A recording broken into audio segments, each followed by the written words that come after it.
أشهد أن لا إله إلا الله وحده لا شريك له وأشهد أن محمدًا عبده ورسوله أما بعد فإن خير الحديث كتاب الله وخير الهدي هدي محمد صلى الله عليه وآله وسلم وشر الأمور محدثاتها وكل محدثة بدعة وكل بدعة ضلالة وكل ضلالة في النار اللهم صل على محمد وعلى آل محمد كما صليت على إبراهيم وعلى آل إبراهيم إنك حميد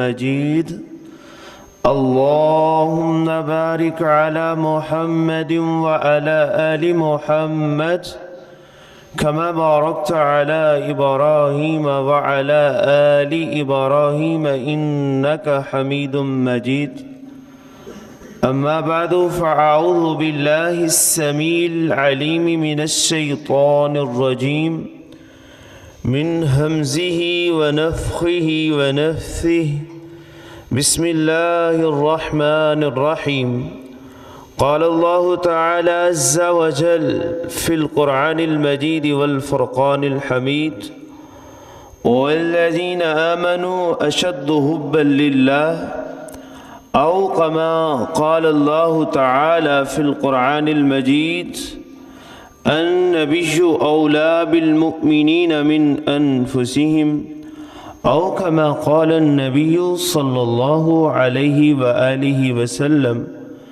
لا يؤمن أحدكم حتى أكون أحب إليه من والده ووالده والناس أجمعين ہر قسم کی تعریفات بزرگی بڑائی یکتائی شنشاہی اللہ رب العزت کی ذات بابرکات کے لیے جو کل کائنات کا خالق و مالک رازق اور مدبر ہے۔ یہ زمین و آسمان وما بینہما اس کے درمیان جتنی بھی مخلوقات و اشیاء ہیں سب کو بنانے والا، اس پوری کائنات کے سسٹم اور نظام کو چلانے والا، کل مخلوقات کو کھلانے اور پلانے والا، اس پوری کائنات کے نظام اور سسٹم میں رد و بدل، چینجنگ اور تبدیلی لانے والا، وہ تنہا ہے، واحد ہے، نہ کائنات کو بنانے میں اس کا کوئی شریک ہے، نہ اس کو چلانے میں اس کا کوئی شریک ہے، اور نہ ہی اس میں کسی قسم کی چینجنگ، تبدیلی، تغیر لانے میں اس کا کوئی شریک ہے۔ ایک مومن کا عقیدہ، ایک مومن کا یقین، اور ہر خطبہ جمعۃ المبارک میں رسول محتشم صلی اللہ علیہ وآلہ وسلم کی زبان سے خطبہ مسنونہ کی صورت میں روائز کروایا جانے والا آج تلک پیغام کہ وہ مالک وحدہ لا شریک ہے۔ صرف مالک کی عبادت کافی نہیں، اس کی عبادت کے ساتھ ساتھ فرمایا اللہ تعبدوا الا ایاہ، اور کہیں پہ میرے مالک نے فرما دیا وَاعْبُدُوا اللَّهَ وَلَا تُشْرِكُوا بِهِ شَيْئًا۔ ایک جو مومن کا عقیدہ ہوتا ہے وہ مالک کی عبادت کے ساتھ ساتھ اس کی توحید کو مضبوطی سے تھامتا ہے اور شرک سے کوسوں دور بھاگتا ہے، اور یہی وجہ ہے اللہ کے رسول علیہ السلام خطبہ مسنونہ میں جہاں دیگر کلمات پڑھا کرتے تھے وہاں لا الہ الا اللہ وحدہ لا شریک لہ، تو آپ علیہ السلام کی سنت کے پیش نظر کوشش ہوتی ہے عربی کلمات کے ساتھ ساتھ اختصار کے ساتھ یہ پیغام بھی آپ کو روائز کروا دیا جائے، دہرا دیا جائے، یاد دلا دیا جائے۔ کائنات کو بنانے میں وہ اکیلا ہے، کائنات کو چلانے میں وہ اکیلا ہے، اور اس پوری کائنات کے سسٹم اور نظام میں اور پورے نظام کو سنبھالنے میں وہ اکیلا ہے، اس کا کوئی شریک نہیں، جس کو ہم عربی میں وحدہ لا شریک کہتے ہیں۔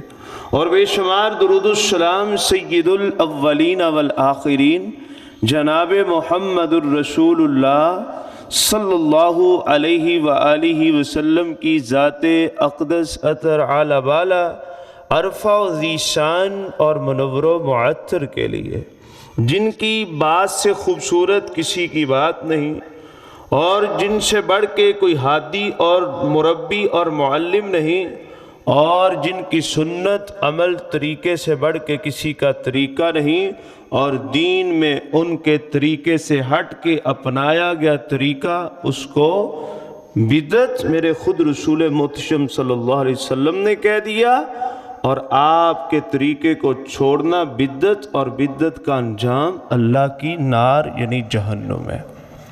محترم بھائیو، اللہ رب العزت کا بے حد فضل و کرم ہے، جس کے فضل و کرم اور رحمت کے نتیجہ میں آپ احباب مجسادنا انسان ہم اللہ رب العزت کے ایک عظیم الشان گھر میں ایک عظیم مقصد اور فریضے کے لیے جمع ہیں۔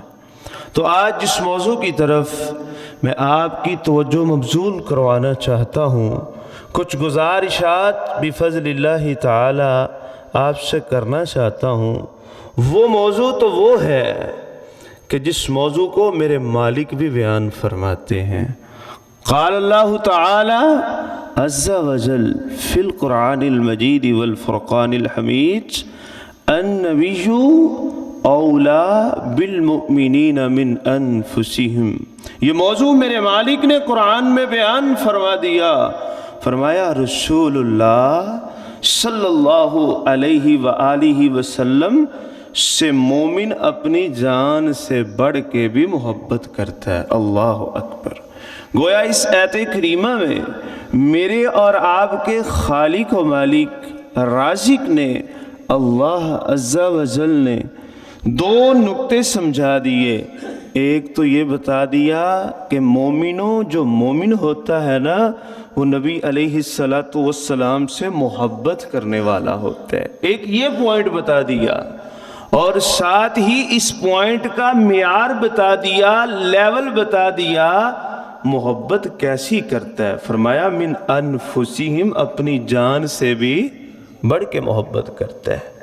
یہی وجہ ہے کہ جب ہم اللہ کے رسول صلی اللہ علیہ وآلہ وسلم کے صحابہ کرام رضوان اللہ علیہم اجمعین ان کی سیرت کو پڑھتے ہیں، ان کے انداز کو پڑھتے ہیں، ان کے اسوہ کو دیکھتے ہیں، تو یہ بات واضح ہوتی ہے، عیاں ہوتی ہے، ہائی لائٹ ہوتی ہے کہ اللہ کے رسول علیہ السلام کے دور کے مومنین، یعنی آپ کے صحابہ کرام رضوان اللہ علیہم اجمعین نے رحمان کے اس فرمان کو کس طرح عملی طور پہ ہمارے سامنے رکھا، اپنی زندگی میں کیسے عمل کیا۔ اللہ کے رسول علیہ السلام بیت اللہ کا طواف کر رہے ہیں، طواف کرتے کرتے میرے محبوب پیغمبر علیہ السلام اللہ کی توحید کا اعلان کرتے ہیں، کفار آپ کا مذاق اڑاتے ہیں۔ میرے محبوب پیغمبر علیہ السلام فرماتے ہیں مکے کے کافروں یہ بات سن لو، ایک وقت آئے گا مالک کی توحید کا ڈنکا بجے گا، وہ نعرہ تکبیر اور نعرہ توحید بلند ہوگا، اور میں تمہاری جڑ کو کاٹ کے رکھوں گا۔ جب اللہ کے رسول علیہ السلام نے اتنی بات کی نا، کفار آپ پر ٹوٹ پڑے، آپ کے اوپر حملہ آور ہو گئے، آپ کو مارنا شروع کر دیا۔ پتہ چلتا ہے اللہ کے رسول علیہ السلام کے سچے حبدار، سچے پہرے دار، آپ کے صحابی جناب سیدنا ابو بکر صدیق رضی اللہ عنہ آتے ہیں، آ کے کافروں کو کہتے ہیں او لوگو تمہیں کیا ہو گیا ہے، تم ایسے بندے کو مارتے ہو، ایسے بندے کو تکلیف دیتے ہو، ایسے بندے کو سزائیں دیتے ہو۔ ہو جو کہتا ہے صرف مالک کی عبادت کرو، اس کے ساتھ کسی کو شریک نہ ٹھہراؤ۔ لوگو تمہیں کیا ہو گیا ہے؟ تم ایسے انسان کو، ایسے عظیم انسان کو قتل کرنے پہ، شہید کرنے پہ کیوں تل گئے ہو؟ کفار نے رسول اللہ صلی اللہ علیہ وآلہ وسلم کو چھوڑا، سیدنا ابو بکر صدیق کے اوپر حملہ آور ہوتے ہیں، آپ کو اتنا مارتے ہیں، اتنا مارتے ہیں، آپ کے چہرے پہ ورم آ جاتا ہے اور آپ بے ہوش ہو جاتے ہیں۔ مغرب کے قریب کہیں جا کے ہوش آتا ہے، آپ کی والدہ بھی آتی ہے، آپ کے رشتہ دار بھی آتے ہیں، آپ کے دوست احباب بھی آتے ہیں، فیملی ممبر بھی آتے ہیں، کہتے ابو بکر جی سارا دن تم بے ہوشی کی حالت میں تم نے گزار دیا، کچھ کھایا نہیں، کچھ پیا نہیں، صحت کا بتاؤ نا، اب صحت کیسی ہے؟ کہیں پہ تکلیف تو نہیں ہے؟ ابو بکر جی سارے موجود لوگ کہہ رہے ہیں آپ نے کھانا نہیں کھایا، حالت پوچھنے کے بعد سب اس چیز پہ اصرار کر رہے ہیں، صدیق جی کھانا کھا لو، لیکن میں قربان جاؤں۔ سیدنا ابو بکر صدیق کیا کہتے ہیں؟ ما فعل برسول اللہ صلی اللہ علیہ وآلہ وسلم، میری صحت کا بعد میں پوچھنا، میری بھوک کا بعد میں پوچھنا، میری پیاس کا بعد میں پوچھنا، میرے ساتھ ہمدردیاں بعد میں کرنا۔ یوں ترجمہ کر لیں، لوگوں مجھے اپنی تکلیف کی فکر نہیں، اپنی بھوک کی فکر نہیں، مجھے اپنی جان کی فکر نہیں، مجھے یہ بتاؤ ما فعل برسول اللہ صلی اللہ علیہ وآلہ وسلم، رسول اللہ صلی اللہ علیہ وآلہ وسلم کا کیا حال ہے؟ اللہ اکبر۔ صحابہ کرام رضوان اللہ علیہم اجمعین، ان کی زندگی یہ بات واضح کرتی ہے، یہ ہمیں پیغام دیتی ہے، یہ ہمیں درس دیتی ہے، یہ ہمیں اصول سکھاتی ہے، یہ ہمیں شیڈول بتاتی ہے کہ جو مومن ہوتا ہے نا، مومن کو اپنی خوشیوں غمیوں سے نہیں ہوتا، مومن کو اپنی جان خوراک مال کی فکر نہیں ہوتی۔ ہاں دنیا ہے، دنیا کے معاملات ہیں، سارا نظام چلانا ہے، مومن سب چیزوں کو لے کے چلتا ہے، لیکن اللہ اور اس کے رسول صلی اللہ علیہ وآلہ وسلم کی محبت سے مقدم کسی چیز کو نہیں رکھتا۔ اور یہی حدیث مصطفیٰ صلی اللہ علیہ وآلہ وسلم، سنیے یہ فرمان، نوٹ کیجئے یہ فرمان۔ جس طرح ہم دنیا کی بعض معاملات میں کہتے ہیں نا، آپ جب تک یوں نہیں کر لیتے آپ کو یہ ڈگری نہیں مل سکتی، آپ جب تک بزنس کو اس انداز میں نہیں ترتیب دے لیتے آپ کا بزنس آپ کے لیے فائدہ مند نہیں ہو سکتا، آپ جب تک اپنی گاڑی کی یوں ٹیوننگ نہیں کروا لیتے آپ کی گاڑی جو صحیح انداز میں ورک نہیں کرے گی۔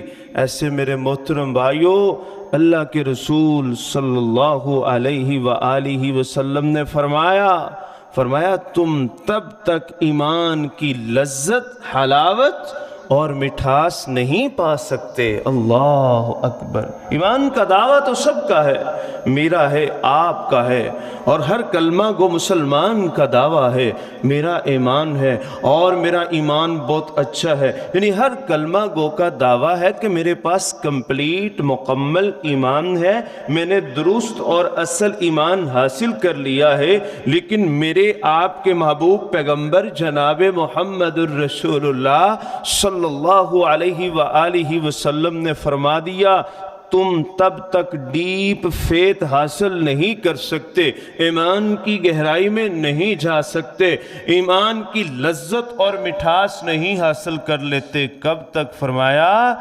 جب تک اللہ اور اس کے رسول صلی اللہ علیہ وآلہ وسلم کی محبت تمہیں دنیا کائنات کے ہر رشتے ناتے اور چیز سے بڑھ کے نہیں ہو جاتی۔ اللہ اکبر۔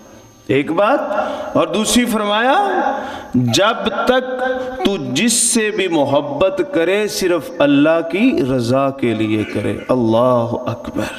کسی کے ساتھ اخلاق سے پیش آنا، پیچھے مقصد کیا ہو؟ اللہ کی رضا۔ کسی کو کچھ دینا، پیچھے مقصد کیا ہو؟ اللہ کی رضا۔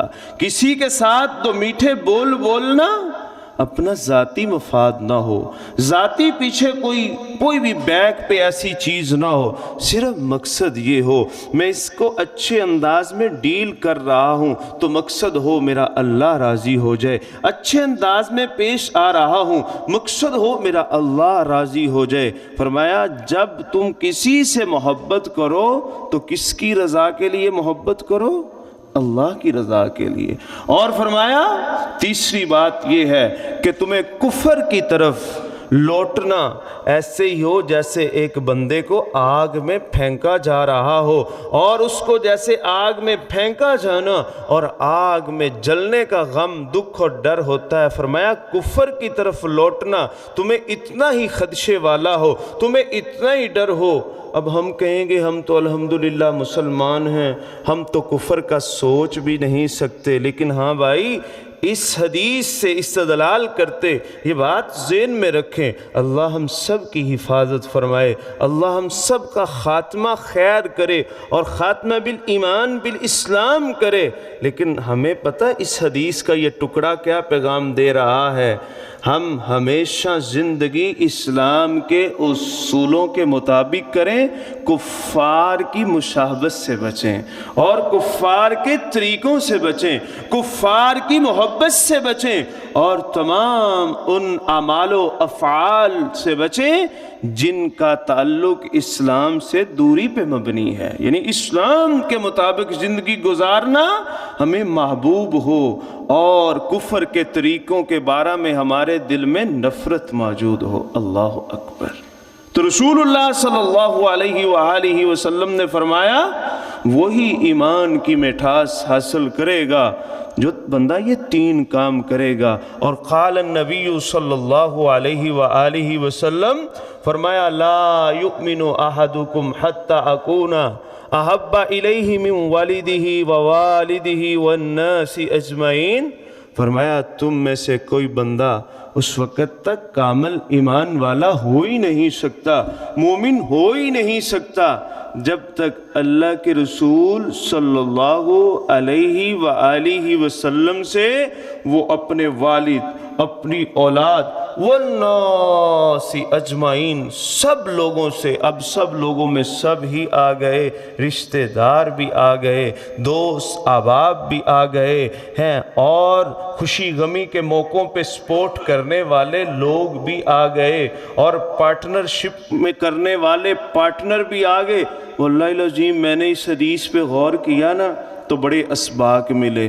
ہم کہیں پہ جناب دوستوں کی دوستی سے مجبور ہو کر شریعت سے الٹ چل رہے ہوتے ہیں، کہیں پہ رشتہ داروں کی رشتہ داری والی محبت میں آ کے اللہ کے رسول صلی اللہ علیہ وآلہ وسلم کی سنتوں سے دوری اختیار کر رہے ہوتے ہیں۔ یار کیا کریں، یہ دین کا مسئلہ تو ہے، یہ سنت تو ہے، لیکن میرے دوست اس ٹائم مجھے مجبور کر رہے ہیں، یار کیا کریں۔ ٹھیک ہے، بالکل آپ کی بات ٹھیک ہے، کوئی اہل علم بتاتا ہے نا تو مانتے ہیں لوگ، کہتے ہیں آپ کی بات تو ٹھیک ہے لیکن میری ماما نہیں مان رہی، میرے بابا نہیں مان رہے، میرے دادکے نہیں مان رہے، میرے نانکے نہیں مان رہے، میرے رشتہ دار نہیں مان رہے۔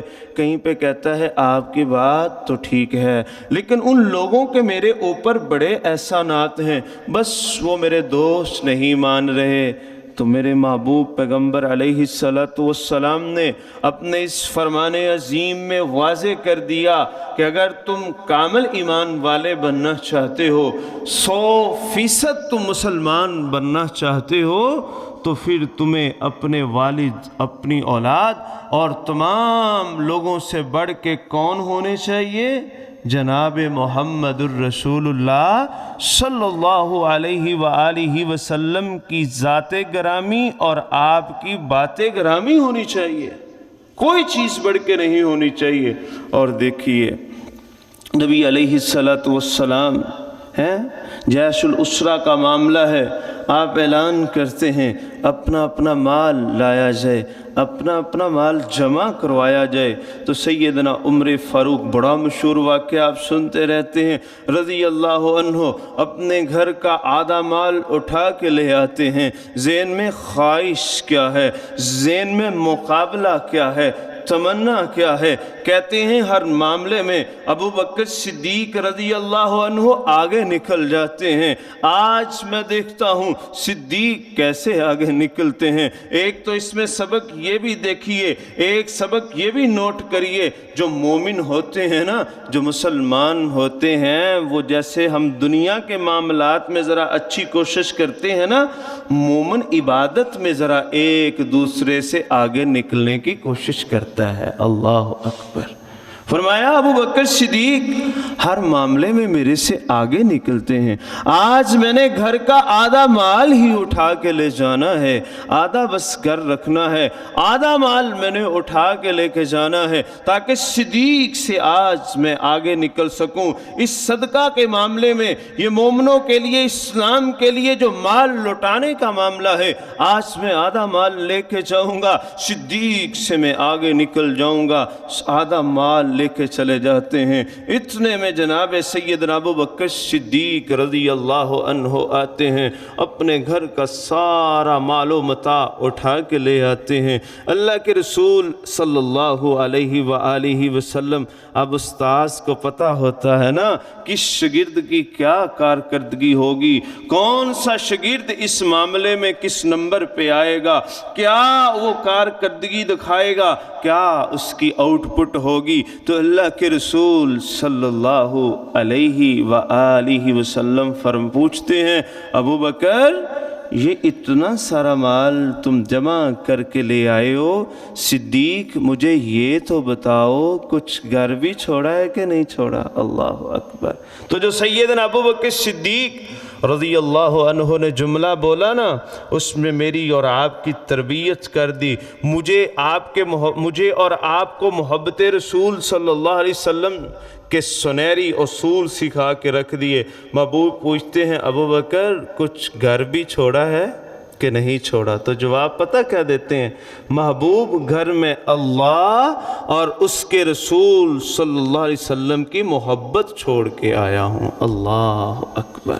یعنی محبوب غزوہ کا، کفار سے جنگ کا، لڑائی کا، قتال کا حکم اللہ کا تھا، اور قتال کرنے کے لیے مال و متاع لانے کا حکم آپ کا تھا۔ اللہ اور اس کے رسول صلی اللہ علیہ وسلم کے حکم کے سامنے سب قربان کر آیا ہوں۔ اللہ اکبر۔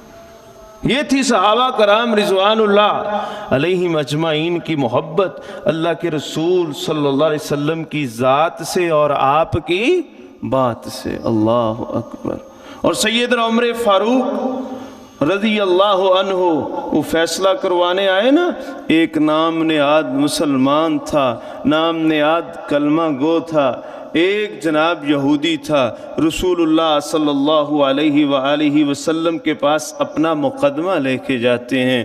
اللہ کے رسول علیہ السلام، میرے محبوب پیغمبر، کائنات کے سب سے بڑے جج اور کائنات کے سب سے بڑے منصف، آپ نے ساری بات سنی، سننے سے آپ نے یہ فیصلہ کیا یہ کلمہ گو مسلمان جو نام نہاد اوپر سے کلمہ پڑھتا ہے، جس کا بس دعویٰ تو مسلمان ہونے کا ہے، حقیقت میں مسلمان نہیں، یہ اپنے معاملے میں جھوٹا ہے اور یہودی سچا ہے۔ اللہ کے رسول صلی اللہ علیہ وسلم سچا فیصلہ سناتے ہیں۔ اب اس نام نہاد نے سنا نا تو اس کے چونکہ الٹ تھا، کہتے چلے ابو بکر صدیق سے، سیدنا عمر فاروق رضی اللہ عنہ سے فیصلہ کرواتے ہیں۔ یہ اپنا مقدمہ لے کے جناب سیدنا عمر فاروق رضی اللہ عنہ کے پاس چلے جاتے ہیں۔ ابھی آپ نے مکمل بات سننا ہی تھی۔ یہ جو یہود ہے نا، یہودی، یہ بڑا شاطر ہے شروع سے۔ مومن شاطر نہیں ہوتا،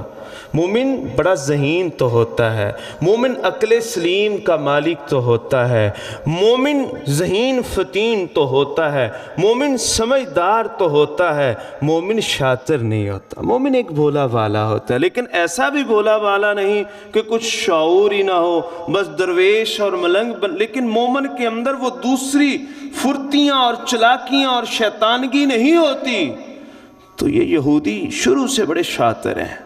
تو سیدنا عمر فاروق رضی اللہ عنہ کو کہتا ہے کہ ہم نے آپ سے پہلے یہ فیصلہ رسول اللہ صلی اللہ علیہ وآلہ وسلم سے بھی کروایا تھا۔ سیدنا عمر فاروق رضی اللہ عنہ نے جب یہ بات سنی فرمایا اچھا اگر فیصلہ نبی علیہ السلام سے کروایا تھا اور آپ کا فیصلہ، آپ کی بات، آپ کی حدیث، آپ کا فرمان سننے کے بعد یہ مطمئن نہیں ہوا تو رکو ذرا ٹھہرو، آپ کا فیصلہ پھر میں کرتا ہوں۔ اللہ اکبر۔ گھر جاتے ہیں، تلوار اٹھاتے ہیں، او کلمہ کو نام نہاد اوپر سے کلمہ پڑھنے والا آتے ہیں، تلوار لا کے اس کا سر تن سے جدا کرتے ہیں اور ساتھ فرماتے ہیں جائیں سیرہ کی کتب کا مطالعہ کر کے دیکھ لیں، کئی محدثین ائمہ دین کے اقوال کو جمع کر کے دیکھ لیں۔ سیدنا عمر فاروق رضی اللہ عنہ کہتے ہیں جو میرے محبوب پیغمبر صلی اللہ علیہ وآلہ وسلم کے فیصلے پہ مطمئن نہیں ہوتا، آپ کی ذات اور بات میں مطمئن نہیں ہوتا، اس کا فیصلہ پھر عمر کی تلوار کرتی ہے۔ جو محبوب کی ذات اور بات کے اوپر مطمئن نہیں، اس کو روح زمین کے اوپر زندہ رہنے کا حق بھی حاصل نہیں ہے۔ اللہ اکبر۔ یہ صحابہ کرام رضوان اللہ علیہم اجمعین نے ہمیں یہ بات قرآن کا فیصلہ سنا دیا، النبی اولا بالمؤمنین من انفسہم، مومن دنیا جہان کائنات حتیٰ کہ اپنی جان سے بڑھ کے بھی اگر محبت کرتا ہے تو کس سے کرتا ہے؟ رسول اللہ صلی اللہ علیہ وآلہ وسلم کی ذات اور بات سے بڑھ کر کرتا ہے۔ وہ سیدنا عثمان غنی رضی اللہ عنہ محبوب نے سفیر بنا کے بھیجا، عثمان جاؤ، تمہارے دادکے رہتے ہیں، تمہارے قریبی رہتے ہیں۔ اختصار کے ساتھ واقعہ بتانا چاہوں گا، عثمان تم جاؤ نا، تمہاری بات مان لیں گے۔ آپ جاتے ہیں، آپ کے قریبی اور عزیز کہتے ہیں عثمان ایسے کرو تم عمرہ کر لو، لیکن رسول اللہ صلی اللہ علیہ وسلم کو ہم عمرہ نہیں کرنے دیں گے۔ مومنین کی اور صحابہ کرام رضوان اللہ علیہم اجمعین کی محبوب پیغمبر علیہ السلام سے محبت دیکھیے۔ سیدنا عثمان غنی رضی اللہ عنہ کیا کہتے ہیں؟ تمہاری کہا محبت اپنی جگہ پہ بجا ہے، جو تم نے مجھے اپنا عزیز سمجھ کے، اپنا قریبی سمجھ کے یہ عمرہ کی اجازت دے دی ہے، لیکن ایسے کیسے ہو سکتا ہے؟ محبوب پیغمبر علیہ السلام مکہ سے کچھ فاصلے پر رکیں اور قیام کریں اور وہ عمرہ نہ کریں، اور عثمان بیت اللہ کا طواف کر کے سعی کر کے مقام ابراہیم کے پاس نفل پڑے، محبوب ادھر رکیں اور عثمان عمرہ کرے۔ عثمان کا ایمان اور ضمیر ان کو یہ اجازت دیتا نہیں۔ فرمایا نہیں، جب تک اللہ کے رسول صلی اللہ علیہ وآلہ وسلم عمرہ نہیں کرتے تو میں بھی عمرہ نہیں کروں گا، مجھے یہ میرا ایمان اجازت ہی نہیں دیتا۔ محبوب ادھر عام جگہ پہ پڑاؤ ڈالیں، رکیں اور عثمان بیت اللہ کے چکر لگائے۔ اللہ اکبر۔ آج ہم تو واضح حدیثیں چھوڑ کے بڑے محبوب پیغمبر علیہ السلام کے سنہرے فرمان،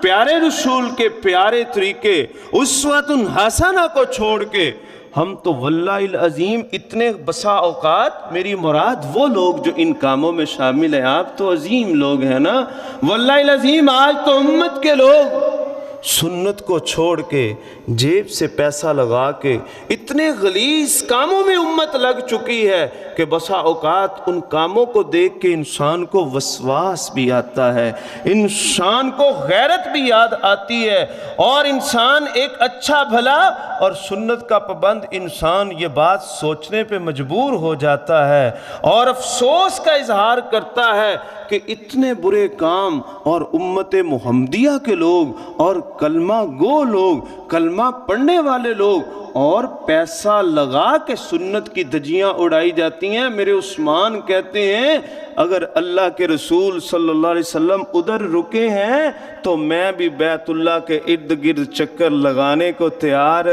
یہ تھا صحابہ کرام رضوان اللہ علیہم اجمعین کا معیار محبت رسول اللہ صلی اللہ علیہ وآلہ وسلم کے ساتھ. اور ایک آج ہمارا معیار ہے، دعوے ہمارے بڑے ہیں، ہمیں رسول اللہ صلی اللہ علیہ وسلم سے بڑا پیار ہے، ہم جی بڑے اچھے اہل حدیث ہوتے ہیں جی، ہم سے بڑا اہل حدیث تو وہ سٹی فیصل آباد میں بھی نہیں ملے گا، ہم بڑے اہل سنت ہوتے ہیں، ہم سے بڑا تو محب کوئی نہیں ملے گا، ہم سے سچا تو عاشق کوئی نہیں ملے گا. اسی عاشق کو یار آپ تو ایک مقتدی ہیں، آپ میں بھی یقیناً حفاظ اور علماء کرام ہوں گے، اہل علم ہوں گے. یار عام ہمارا بھائی تو عام ہے، میں نے دیکھا ہے علماء کرام ادھر نماز کا ٹائم ہے، ادھر ٹی پارٹی چل رہی ہے، ادھر نماز کا ٹائم ہے، ادھر جلسے کی. او بھائی کیسا امتی ہے، کیسا امتی ہے. میرے رسول اللہ صلی اللہ علیہ وآلہ وسلم آپ کی جب طبیعت مبارک خراب تھی، اتنی طبیعت نڈال تھی، اتنی ویکنس تھی، اللہ کے رسول صلی اللہ علیہ وسلم دو صحابہ کرام کا سہارا لے کے آپ کی ٹانگیں مبارک زمین پہ گھسیٹتی جا رہی تھی، لیکن پھر بھی کہاں جا رہے تھے؟ نماز کے لیے جا رہے تھے. کہاں نماز پڑھنے جا رہے تھے؟ مسجد نماز پڑھنے جا رہے تھے. آج ہمارے عام مقتدی بھائی، عام مسلمان بھائی، اہل علم وہ تو الگ بات ہے. میں نے بڑے بڑے دین کے ٹھیکے داروں کو دیکھا ہے، بڑے بڑے دین کے دعوے داروں کو دیکھا ہے، بڑی بڑی تقریریں کرنے والوں کو دیکھا ہے. ادھر سیدنا عثمان غنی رضی اللہ عنہ کہتے ہیں محبوب اگر بیت اللہ کے گرد چکر نہیں لگائیں گے تو عثمان بھی نہیں لگائے گا. اور آج واضح پتہ ہے یہ پیارے رسول صلی اللہ علیہ وسلم کی سنت ہے. عالم بھی نافرمانی کر رہا ہے، مقتدی بھی نافرمانی کر رہا ہے. واضح پتہ ہے اللہ کے رسول صلی اللہ علیہ وآلہ وسلم نے اس چیز کو پسند کیا ہے، اس کام کو پسند کیا ہے، یہ طریقہ آپ نے اپنایا ہے اور سب ہی اس سے دوری اختیار کر رہے ہیں. میرے بھائی اگر کلمہ پڑھنے والے، محبوب سے محبت کا دعویٰ کرنے والے اپنے محبوب کی سنتے نہیں اپنائیں گے تو کون اپنائے گا؟ ہم نہیں تو کون اپنائے گا؟ وہ اپنائے گا جس نے کلمہ ہی نہیں پڑھا، وہ اپنائے گا جس کو اسلام کا پتہ ہی نہیں. کہتے ہیں نا ہمیں جس کلر سے محبت ہوتی ہے بھاجی ایمانداری نال دسیا جے وہ کلر خرید دے ہاں کہ نہیں؟ جس چیز سے محبت ہوتی ہے وہ چیز گھر میں لاتے ہیں کہ نہیں لاتے؟ جو چیز پسند ہوتی ہے اس کو خرید کے لاتے ہیں، بناتے ہیں، پکاتے ہیں، کھاتے ہیں. اور دعویٰ ہے کہ محبوب سے محبت ہے، سنتوں سے دوری ہے، کیسی محبت ہے؟ دین سے دوری ہے، کیسی محبت ہے؟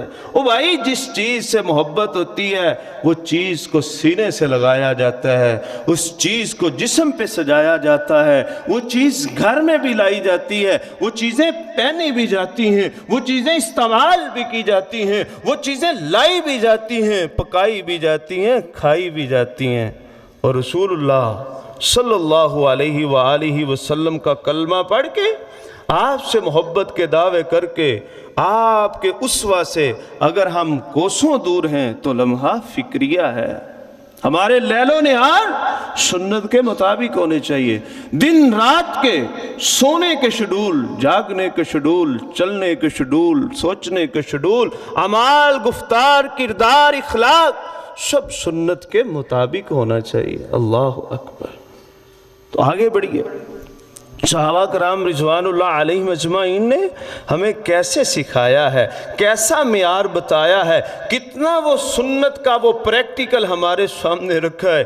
ایک دفعہ میرے اور آپ کے پیر و مرشد جناب محمد الرسول اللہ صلی اللہ علیہ وآلہ وسلم، آپ کے چچا زاد بھائی، آپ کے پیارے ویر حسنین کریمین کے بابا محترم اور سیدہ فاطمہ الزہرا کے سر کے تاج جناب سیدنا علی المرتضیٰ رضی اللہ عنہ، ان کو صحابہ کرام نے دیکھا گھوڑے پہ سوار ہیں، کوئی ہنسنے والا معاملہ بھی نہ تھا، لیکن گھوڑے پہ سوار ہیں اور مسکرا رہے ہیں۔ اللہ اکبر۔ صحابہ کرام رضوان اللہ علیہم اجمعین کو تعجب ہوا، فرمایا سیدنا علی جی کوئی ایسی بات بھی نہ تھی، کوئی ایسا معاملہ بھی نہ تھا مسکرانے والا، لیکن آپ مسکرا دیے، اس میں حکمت کیا ہے، اس میں راز کیا ہے؟ فرمایا لوگوں، سوال کرنے والوں، مجھے یاد آیا تھا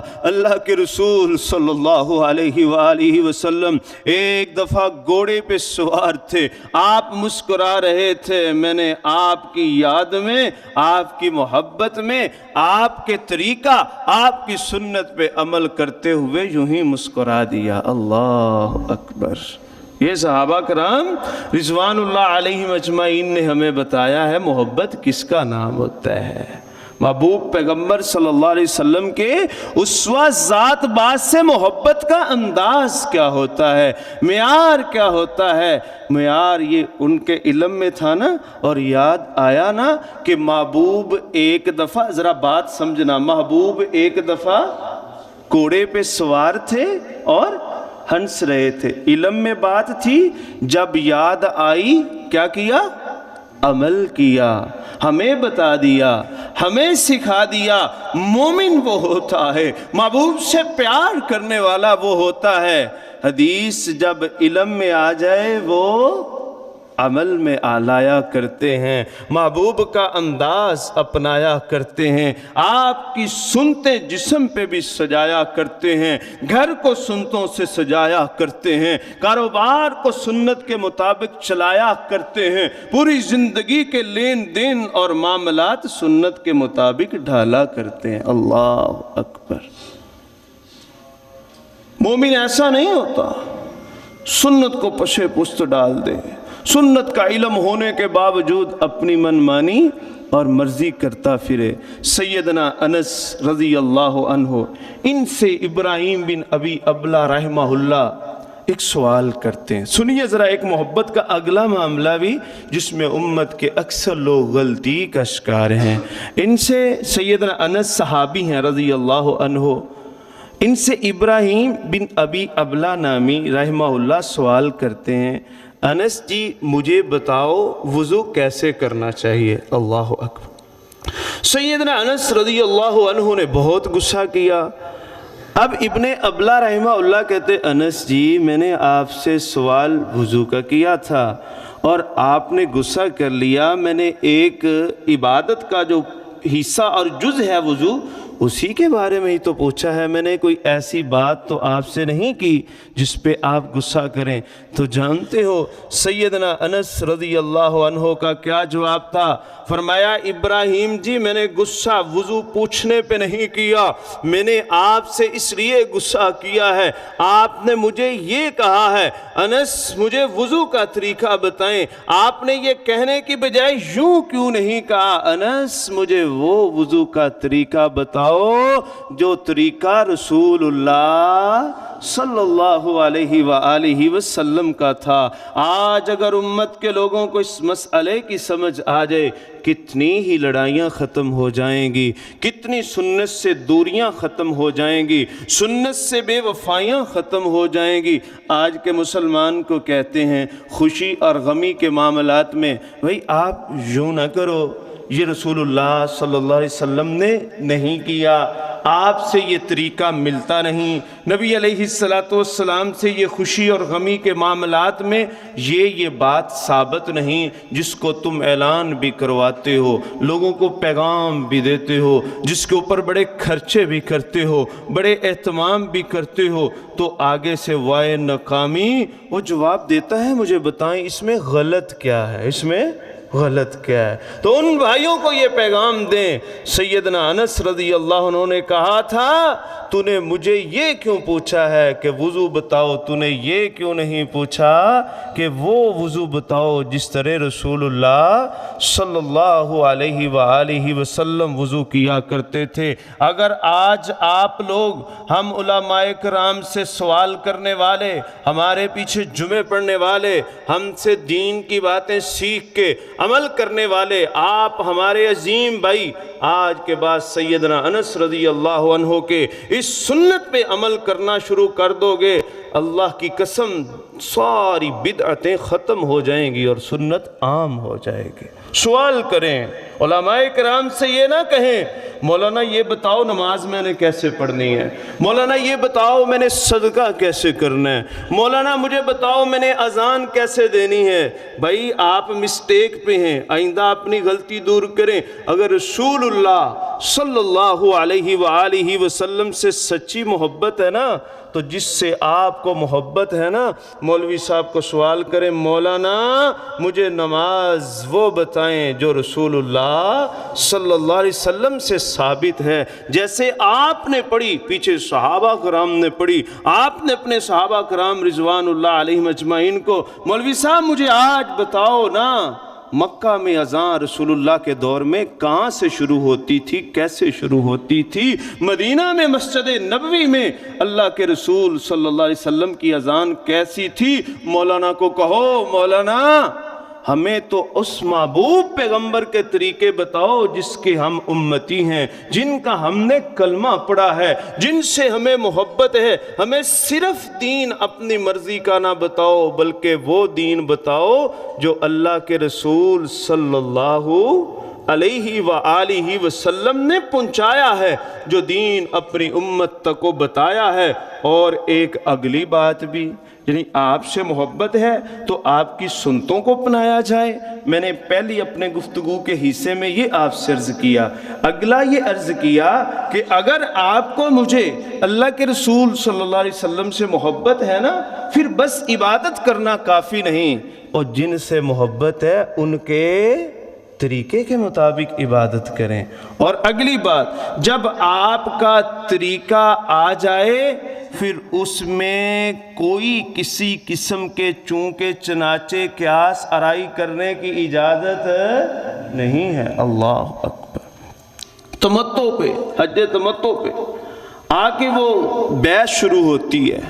سیدنا عبداللہ بن عباس سے پوچھا جاتا ہے اور پوچھنے والا کہتا آپ مسئلہ یوں بتاتے ہیں، ابو بکر و عمر یوں بتاتے تھے، تو سیدنا عبداللہ بن عباس کہتے ہیں کہ جیسے میں نے آپ کو مسئلہ بتایا ہے نا، ایسے اللہ کے رسول صلی اللہ علیہ وآلہ وسلم کا طریقہ ہے، اور آپ کا طریقہ پوچھنے اور سننے کے بعد سننے والا کہتا ہے ابو بکر اور عمر تو یوں کرتے تھے، تو جانتے ہو عبداللہ بن عباس کا کہتے ہیں، فرماتے ہیں حدیث کے سامنے قیاس کرنے والے کہ حدیث ایسے ہے، لیکن ابو بکر و عمر یوں کہتے ہیں، مجھے خدشہ ہے کہ کہیں آسمان سے تمہارے اوپر پتھروں کی بارش نہ برسنا شروع ہو جائے۔ اللہ اکبر۔ آج یہ بھی بہت بڑا مسئلہ، ہاں جی حدیث تو ایسے ہے، اور اسی سنی ہونے ہیں جی، سنی انج کر دینے جی، اسی وابی ہونے ہیں جی، وابی انج کر دینے۔ وہ بھائی کیا ہوتا ہے یہ حدیث کے سامنے یہ بات کیا معنی رکھتی ہے؟ ایک طرف رسول اللہ صلی اللہ علیہ وسلم کا فرمان ہو، دوسری طرف مولوی صاحب کی کیا اوقات ہے، مولوی صاحب کی کیا یہ جرت ہے کہ وہ حدیث کے سامنے اپنے طریقے بتاتا پھرے۔ ایک طرف نماز محمدی موجود ہو، ایک طرف نماز جناب نبوی موجود ہو، اور نماز حنفی پھر کیا حیثیت رکھتی ہے، نماز مالکی کیا حیثیت رکھتی ہے، نماز شافعی کیا حیثیت رکھتی ہے۔ ہم نے کلمہ میں محمد الرسول اللہ پڑھا ہے، ہم نے کسی مولوی کا نام نہیں پڑھا، ہم نے کسی امام کا نام نہیں پڑھا، جس کا کلمہ پڑھا ہے پوری کی پوری عبادت ان کے طریقے کے مطابق کریں گے۔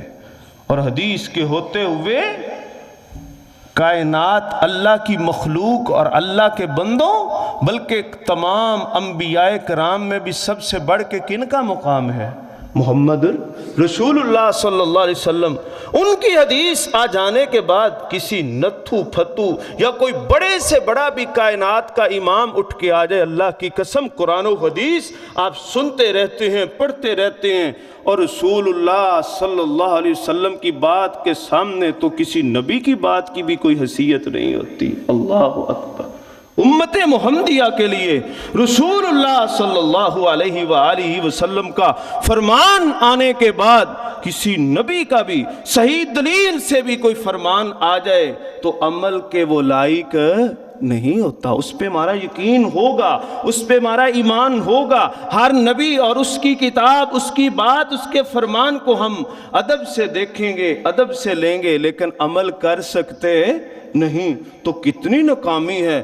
دعویٰ ہے میرا رسول اللہ صلی اللہ علیہ وسلم سے محبت کا، کلمہ میں رسول اللہ صلی اللہ علیہ وسلم کا پڑھ رہا ہوں، نہ میری نماز رسول اللہ جیسی، نہ میری اذان رسول اللہ جیسی، اور الٹے فتوے لگانا فلاں گستاخ ہے، فلاں محبت نہیں کرتا۔ نہیں میرے بھائی، کچھ تھوڑا سا غور کریں، کچھ تھوڑا سا گہرائی میں جائیں۔ اللہ نے قرآن میں کہا جو مومن ہوتا ہے رسول اللہ سے محبت کرتا ہے اور اپنی جان سے، النبی اولا بالمؤمنین من انفسہم، مومن محبت بھی کرتا ہے اور اتنی محبت کرتا ہے اپنی جان سے بھی بڑھ کے محبت کرتا ہے۔ محبت ہے تو پھر آپ کی سنتوں سے بھی محبت کرو، آپ کی حدیث سنت کے مطابق زندگی گزارو، اور حدیث کے ہوتے کسی اور کے طریقے کی ضرورت ظاہر ہے۔ جو سب سے عظیم انسان ہے، جن کا کلمہ پڑھا ہے، جن سے محبت ہے، پھر ان کا طریقہ لیں گے نا ہم لوگ، ان کا طریقہ، اور پھر جن سے محبت ہے طریقہ بھی ان کا لیں گے، اور ان کے طریقے حدیث کے ہوتے کسی اور چکروں مکروں میں جانے کی ضرورت نہیں ہے۔ وآخر دعوانا ان الحمد للہ رب العالمین۔